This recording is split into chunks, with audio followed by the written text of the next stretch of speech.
آسمان والے سے اگر رابطے مضبوط ہوں تو زمین والے آپ کا کچھ نہیں بگاڑ سکتے۔ صبح کو باغ میں شبنم پڑتی ہے، فقط اس لیے پتا پتا کرے تیرا ذکر باوضو ہو کر۔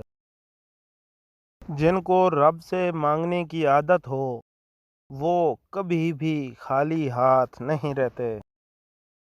سننے والا سن کر، دیکھنے والا دیکھ کر اور سہنے والا سہ کر جب خاموش ہو جائے تو سمجھ لینا کہ اب آپ کا معاملہ رب کی عدالت میں پہنچ چکا ہے۔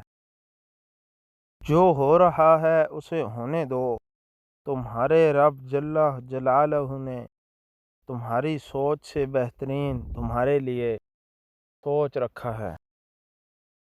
کسی فیصلے کے وقت بات اگر قرآن تک پہنچ جائے تو فیصلہ قرآن کے اوپر ہاتھ رکھ کر نہیں بلکہ قرآن کے اندر سے پڑھ کر کریں۔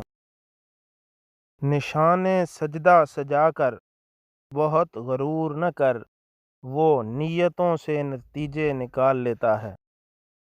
روز گناہ کرتا ہوں، وہ چھپاتا ہے اپنی رحمت سے۔ میں مجبور ہوں اپنے عادت سے، وہ مشہور ہے اپنی رحمت سے۔ بے شک نماز ہی ساتھی ہوتی ہے، دنیا سے قبر تک، قبر سے حشر تک، حشر سے جنت تک۔ بہت نوازا ہے اس پاک ذات نے مجھے، میری عبادت کے برابر ملتا تو شاید کچھ نہ ملتا۔ میت اور قبر کو دیکھ کر بھی ہم اپنے اعمال درست نہیں کرتے۔ قبرستان سے واپسی پر ہم یہ سمجھتے ہیں کہ بس اسی نے مرنا تھا۔